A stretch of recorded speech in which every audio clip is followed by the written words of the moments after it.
یہ آکاش وانی کا سری نگر اسٹیشن ہے۔ شیخ یاسین سے خبریں سنیے۔ نیشنل کانفرنس کے نائب صدر عمر عبداللہ کو وزیر اعلیٰ کی حیثیت سے 16 اکتوبر کو دلایا جائے گا حلف۔ جموں کشمیر میں حکومت کی دونوں ڈویژنل کمشنروں اور تمام ڈپٹی کمشنروں کو اپنے اپنے دائرہ اختیار میں آنے والے مندروں کی اراضی کی حد بندی کرنے اور تجاوزات کو ہٹانے کی ہدایت۔ وزیر خارجہ ڈاکٹر ایس جے شنکر نے نئی دلی میں بیرون ملک کام کرنے والے بھارتی ورکروں کی سہولت کے لیے V2.0 ویب پورٹل اور موبائل ایپ کا کیا افتتاح، اور ملک کی سبھی ریاستوں اور مرکز کے زیر انتظام علاقوں میں 5G ٹیلی کام خدمات شروع۔ 22 مہینوں کے اندر ملک کی 80% آبادی سہولت سے مستفید۔ پیش ہے خبروں کی تفصیل۔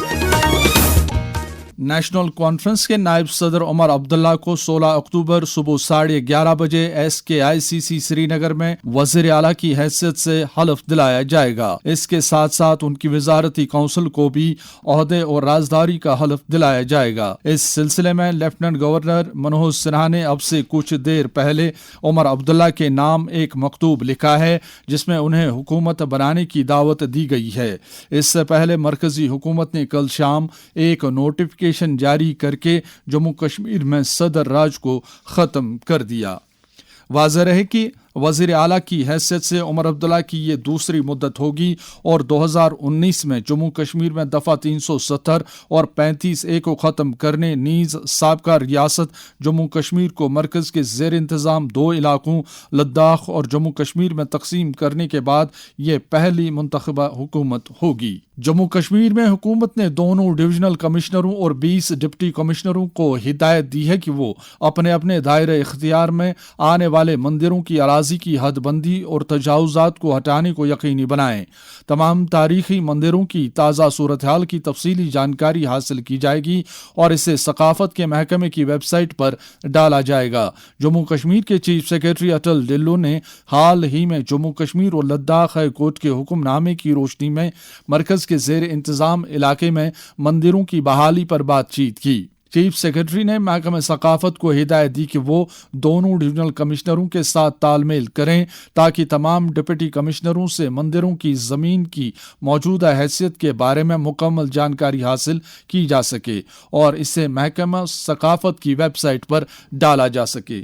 صدر جمہوریہ دروپدی مرمو نے الجیریا کے دورے کے دوسرے دن آج وہاں شہیدوں کی یادگار میکم ایکاہڈ پر حاضری دی اور گل دائرہ چڑھایا۔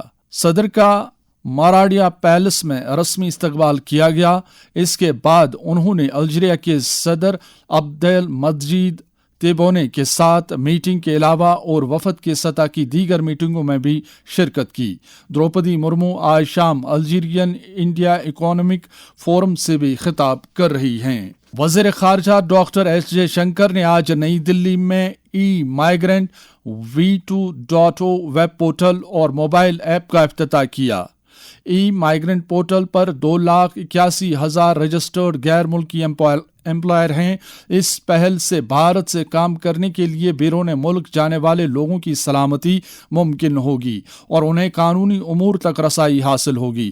وزیر موصوف نے اس موقع پر کہا کہ پورٹل کی تجدید نو سے یہ بات واضح ہو جاتی ہے کہ حکومت بیرون ملک کام کر رہے بھارتی ورکروں کے تحفظ اور وقار کو یقینی بنانے کے لیے کتنی پرعزم ہے۔ مواصلات کے مرکزی وزیر جیوترادتیہ سندھیا نے کہا ہے کہ بھارت نے ملک کی سبھی ریاستوں اور مرکز کے زیر انتظام علاقوں میں 5G ٹیلی کام خدمات شروع کر دی ہیں اور صرف 22 مہینوں میں ہی 80% آبادی کو یہ سہولت فراہم کر دی گئی ہے۔ آج نئی دلی میں عالمی معیارات سے متعلق 5ویں سمپوزیم کے افتتاحی اجلاس سے خطاب کرتے ہوئے مرکزی وزیر نے کہا کہ 5G خدمات کے شروع ہونے سے 2040 تک معیشت میں $45 کروڑ کا سرمایہ لگائے جانے کی امید ہے۔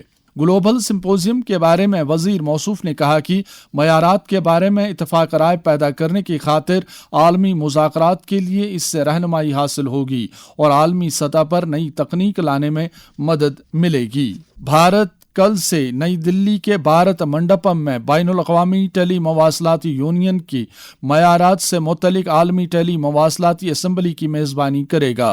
وزیر اعظم نریندر مودی اس تقریب کا افتتاح کریں گے۔ پہلی بار بھارت اس اجلاس کی میزبانی کر رہا ہے۔ اس کے علاوہ وزیر اعظم نریندر مودی انڈیا موبائل کانگریس کا بھی افتتاح کریں گے۔ سڑک ٹرانسپورٹ اور شاہراہوں کے وزیر نتن گڈکری نے کہا ہے کہ ملک بھر میں ایتھنول بایو فیول کے 400 پمپ قائم کیے جا رہے ہیں۔ نئی دلی میں آج کنفیڈریشن آف انڈین انڈسٹری کی طرف سے منعقد کیے گئے بایو انرجی سمٹ 2024 سے خطاب کرتے ہوئے انہوں نے کہا کہ حکومت 3 مختلف آٹو موبائل کمپنیوں کی طرف سے تیار کیے جانے والی فلیکس انجن گاڑیوں کو شروع کرنے کا ارادہ رکھتی ہے۔ وزیر موصوف نے کوڑا کرکٹ کے بہتر استعمال کی ضرورت پر بھی زور دیا تاکہ اس سے CNG، ایتھنول اور میتھین جیسے بایو ایندھن تیار کیے جا سکیں۔ امور صارفین کے مرکزی وزیر پرہلاد جوشی نے کہا ہے کہ bureau of Indian standards BIS نے پچھلے 10 برس کے دوران 732 اشیاء کے لیے 150 سے زائد کوالٹی کنٹرول آرڈر نوٹیفائی کیے ہیں۔ نئی دلی میں آج ورلڈ اسٹینڈرڈز ڈے کی تقریب سے خطاب کرتے ہوئے وزیر موصوف نے کہا کہ نیشنل اسٹینڈرڈز کی عمل آوری حکومت کی اولین ترجیحات میں شامل ہے۔ انہوں نے کہا کہ وزیر اعظم نریندر مودی کا نظریہ ہے کہ بھارت کو عالمی سطح پر چیزوں کے بہتر معیار کے لیے پہچانا جا سکے۔ انہوں نے مزید کہا کہ حکومت ملک کے ہر ایک شہری تک اعلیٰ معیار کی اشیاء اور خدمات پہنچانے کی وعدہ بند ہے۔ انہوں نے صارفین پر زور دیا کہ وہ BIS مارک والی چیزیں ہی خریدیں۔ یہ خبریں آپ آکاش وانی کے سری نگر اسٹیشن سے سماعت کر رہے ہیں۔ سلطان الاولیاء محبوب السبحانی حضرت شیخ سید عبد القادر جیلانی اور رحمۃ اللہ علیہ کا سالانہ عرس کل نہایت ہی عقیدت و احترام کے ساتھ منایا جا رہا ہے۔ اس سلسلے میں وادی بھر میں عرس کی تقریبات منعقد ہو رہی ہیں۔ عرس شاہ جیلان کی سب سے بڑی تقریب درگاہ غوثیہ خانیار میں منعقد ہو رہی ہے، جہاں کل دن بھر عقیدت مند حاضری دیں گے۔ آستان غوثیہ خانیار میں کل نماز پنجگانہ کے بعد پیر پیران کے موئے شریف کی زیارت کرائی جائے گی۔ اسی طرح کی تقریبات درگاہ غوثیہ سرائے بالا اور احباب صاحب عالی کدل میں بھی منعقد ہو رہی ہیں۔ اس سے قبل درگاہ غوثیہ خانیار سرائے بالا اور احباب صاحب عالی کدل میں آج شب بیداری کی مجالس آراستہ ہوں گی، جس دوران ختمات المعظمات، درود و اذکار اور توبہ استغفار کا اہتمام ہو رہا ہے۔ انتظامیہ نے زائرین کے لیے تمام سہولیات دستیاب رکھی ہیں۔ نیشنل کانفرنس کے صدر ڈاکٹر فاروق عبداللہ، نائب صدر عمر عبداللہ اور جمعیت حمدانیہ کے سربراہ مولوی ریاض احمد حمدانی نے عرس کے سلسلے میں لوگوں کو مبارکباد دی ہے۔ NC کے جنرل سیکرٹری علی محمد ساگر نے انتظامیہ سے کہا ہے کہ زائرین کی سہولت کے لیے مناسب اقدامات کیے جائیں۔ Jammu Kashmir legal services authority کے ممبر سیکرٹری امیت کمار گپتا کی سربراہی میں Jammu Kashmir legal services authority کے افسروں اور اہلکاروں کی ایک ٹیم نے آج سری نگر میں جموں کشمیر اور لداخ ہائی کورٹ کے چیف جسٹس تاشی رابسٹن کے ساتھ ملاقات کی اور 37ویں چیف جسٹس کی حیثیت سے ان کی تعیناتی پر ان کی عزت افزائی کی۔ اس موقع پر چیف جسٹس نے کہا کہ لیگل سروسز ادارے تمام لوگوں بالخصوص سماج کے پچھڑے طبقوں تک انصاف پہنچانے کے لیے وعدہ بند ہے۔ انہوں نے عدلیہ اور لیگل ایڈ اداروں کے مابین بہتر تال میل کی ضرورت پر زور دیا تاکہ جموں کشمیر اور لداخ کے عوام کو تیز تر انصاف سے ہمکنار کیا جا سکے۔ بھارت میں اسپین کے سفیر جوان اینٹونیو نے آج سری نگر میں SPS میوزیم کا دورہ کر کے وہاں ثقافتی نادر نمونوں اور نوادرات کا مشاہدہ کیا۔ اس موقع پر انہوں نے جموں کشمیر کے ثقافتی اور تاریخی ورثے کی تعریف کی۔ انہوں نے کہا کہ بھارت اور اسپین 2025 میں ثقافتی اشتراک کو بڑھاوا دیں گے۔ زراعت محکمے کے پرنسپل سیکرٹری شلیندر کمار نے آج زراعت محکمے اور اس سے جڑے دیگر محکموں کے افسروں کی ایک میٹنگ کے دوران HADP، کیپیکس اور CSS اسکیموں کے تحت حصولیابیوں کا جائزہ لیا۔ شلیندر کمار نے افسروں پر زور دیا کہ وہ اسکیموں کے تحت حکومت کے منصفانہ تصرف کو یقینی بناتے ہوئے تمام پروجیکٹوں کی بروقت تکمیل کو یقینی بنائیں۔ کشتواڑ ضلع کے وڑون علاقے میں آج آگ کی ایک ہولناک واردات میں کافی تعداد میں رہائشی مکان اور دیگر ڈھانچے خاکستر ہوئے ہیں۔ ہمارے اننت ناگ کے نمائندے تصدق رشید نے فائر اینڈ ایمرجنسی محکمے کے حوالے سے خبر دی ہے کہ یہ آگ دن کے 4 بجے شروع ہوئی اور آخری اطلاعات ملنے تک اسے بجھانے کی کوششیں جاری تھیں۔ اننت ناگ سے بھی آگ بجھانے کی گاڑیاں جائے واردات پر پہنچ گئی ہیں۔ سائنس و ٹیکنالوجی کے مرکزی وزیر مملکت ڈاکٹر جتیندر سنگھ نے جموں کشمیر کے طلباء کے ساتھ بات چیت کی۔ یہ طلباء بھارت درشن پروگرام کے تحت دہلی کا دورہ کر رہے ہیں، جس کا اہتمام جموں کشمیر پولیس نے کیا ہے۔ ڈاکٹر جتیندر سنگھ نے ان بچوں کو مشورہ دیا کہ وہ نئی ٹیکنالوجی اپنائیں، نئی صنعتوں کے بارے میں جانیں اور مختلف شعبہ جات خصوصاً سائنس و ٹیکنالوجی، بائیو کیمسٹری، مصنوعی ذہانت اور خلائی ٹیکنالوجی میں ہونے والی نئی پیش رفت سے واقف ہوں۔ انہوں نے طلباء پر زور دیا کہ وہ معلومات اور علم کے حصول کے لیے اپنے اسمارٹ فون کا استعمال کریں۔ جموں کشمیر پولیس کے 7 اہلکاروں کے ساتھ تقریباً 70 طلباء اس دورے پر ہیں۔ ان میں سے تقریباً نصف ان لوگوں کے خاندانوں سے ہیں جو اپنے فرائض انجام دیتے ہوئے مارے گئے۔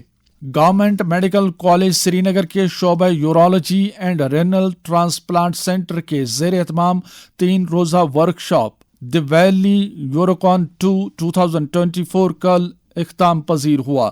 ورکشاپ کے دوران قومی، بین الاقوامی اور مقامی طبی ماہرین نے یورولوجی کے شعبے میں علاج اور جراحی کے جدید طور طریقوں پر سیر حاصل تبادلہ خیال کرنے کے ساتھ ساتھ 31 اہم اور پیچیدہ جراحیاں عمل میں لائیں۔ ورکشاپ کے دوران اس شعبے سے وابستہ مقامی ماہرین نے قومی و بین الاقوامی معروف طبی ماہرین کے تجربات اور مہارت سے استفادہ کیا۔ ورکشاپ کا افتتاح سیکرٹری صحت و طبی تعلیم ڈاکٹر عابد رشید شاہ نے کیا۔ انہوں نے اس طرح کے ورکشاپ مستقبل میں مسلسل بنیادوں پر منعقد کرنے کی ضرورت پر زور دیا۔ ریزرو بینک آف انڈیا کے گورنر شکتی کانتا داس نے کہا ہے کہ بھارت نے عالمی معیار کا ڈیجیٹل عوامی بنیادی ڈھانچہ تیار کیا ہے، جس کی بدولت اعلیٰ معیار کی مالی سہولیات کو تقویت حاصل ہوئی ہے۔ نئی دلی میں آج RBI ایٹ 90 نامی ایک اعلیٰ سطحی کانفرنس سے خطاب کرتے ہوئے انہوں نے کہا کہ بھارت میں اب پوری دنیا کا تیسرا فعال سٹارٹ اپ نظام پایا جاتا ہے، جس میں 1,40,000 سٹارٹ اپ اور 100 سے زیادہ یونیکارن موجود ہیں۔ لوک سبھا اسپیکر اوم برلا کل رات جنیوا پہنچ گئے ہیں۔ وہ بین پارلیمانی یونین IPU کی 149ویں اسمبلی میں ایک پارلیمانی وفد کی قیادت کر رہے ہیں۔ موسمیات محکمے کی پیشگوئی کے مطابق جموں کشمیر میں اگلے 24 گھنٹوں کے دوران موسم عام طور پر خشک رہنے کا امکان ہے۔ سری نگر میں آج دن کا زیادہ سے زیادہ درجہ حرارت 26 ڈگری سیلسیس جبکہ رات کا کم سے کم درجہ حرارت 8.5 ڈگری سیلسیس ریکارڈ کیا گیا۔ جموں میں آج دن کا زیادہ سے زیادہ درجہ حرارت 31.3 ڈگری سیلسیس جبکہ رات کا کم سے کم درجہ حرارت 19.7 ڈگری سیلسیس ریکارڈ کیا گیا۔ اس کے ساتھ ہی خبروں کا یہ بلیٹن ختم ہوا۔